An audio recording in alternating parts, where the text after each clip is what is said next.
Assalamualaikum warahmatullahi wabarakatuh. Bismillah, alhamdulillah, wa syukurillah, wassalatu wassalamu ala rasulillah, wala haula wala quwata illa billah, amma ba'du. Saudara-saudaraku yang semoga dirahmati Allah Subhanahu wa taala, kita bertemu lagi pada kesempatan kali ini dengan melanjutkan tema Core of the Core Islam bagian kedua atau intisari Islam bagian kedua. Yaitu bahwa kita di dalam beragama Islam ini, di dalam melaksanakan amal ibadah itu harus ikhlas lillahi ta'ala dan sesuai dengan sunnah Rasulullah SAW. Jika kita sholat, zakat, puasa, haji, berjihad, itu juga harus ikhlas lillahi ta'ala. Ketika kita mendirikan majelis taklim, maka kita juga harus ikhlas lillahi ta'ala. Tidak sah jika kita mendirikan majelis taklim itu karena kita sakit hati ketika kita berada di majelis taklim yang lain, kita tidak disapa atau disalami atau tidak diaru-arui oleh ustadz atau tidak disalami oleh jamaah yang lain, kemudian kita sakit hati, tersinggung karena kita merasa pejabat, merasa orang kaya, kemudian kita mendirikan majelis taklim sendiri di rumah kita, maka itu berarti tidak ikhlas lillahi ta'ala. Dan jika tidak ikhlas, maka tidak akan mendapatkan pahala dari Allah Subhanahu wa taala. Begitu juga jika kita berdakwah itu harus ikhlas lillahi ta'ala. Janganlah berdakwah karena ingin mendapatkan harta atau mendapatkan pengikut atau kedudukan di pemerintahan atau kedudukan sebagai pengurus ormas. Karena kalau niatnya seperti itu berarti tidak ikhlas lillahi ta'ala. Sehingga seluruh amal ibadah yang kita lakukan itu harus ikhlas lillahi ta'ala dalam rangka beribadah menyembah hanya kepada Allah Subhanahu wa taala saja dan sesuai dengan tuntunan Nabi Muhammad Sallallahu alaihi wasallam. Kalau kita beribadah tidak ikhlas lillahi ta'ala, tapi beribadah karena ingin mendapatkan sesuatu dari manusia, maka berarti itu mukmin indanas, kafir indallah. Beriman di sisi manusia dan kafir di sisi Allah. Mengapa?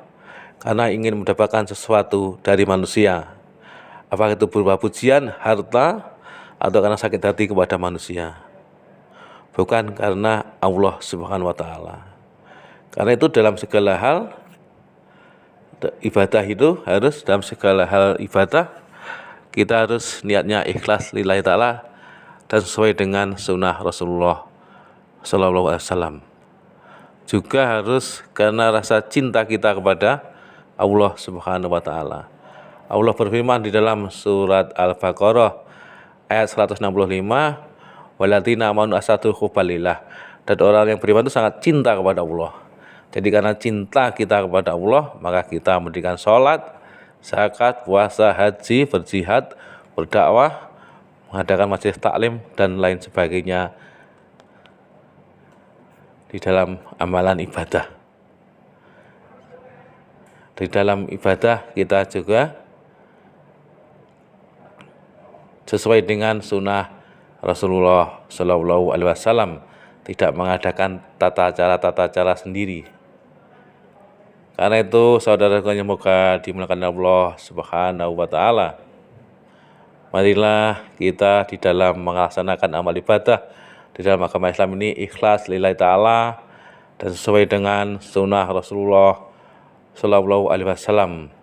Janganlah kita melaksanakan amal ibadah karena ingin mendapatkan harta, karena ingin mendapatkan jabatan, kedudukan di pemerintahan maupun di organisasi masyarakat. Janganlah karena ingin dianggap menjadi ustadz. Janganlah karena ingin mendapatkan istri, gaji, uang, mobil. Tapi kita harus niat ikhlas lillahi ta'ala untuk mendapatkan ampunan, surga, ridho dan rahmat dari Allah Subhanahu wa taala dan akan mendapatkan syafaat dari Nabi Muhammad sallallahu alaihi wasallam nanti di hari kiamat.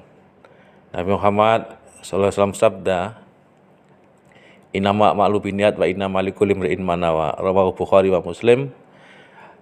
Sesungguhnya setiap amal itu tergantung dengan niatnya. Setiap orang akan melakukan sesuai dengan apa yang dia niatkan. Hadis riwayat Imam Bukhari dan Imam Muslim. Man amila amalan laisa alaihi amruna fahuwa raddun. Barang siapa mengamalkan amalan yang tidak ada tuntunannya, tidak ada perintahnya dari kami, maka amalan itu tertolak. Hadis riwayat Imam Muslim.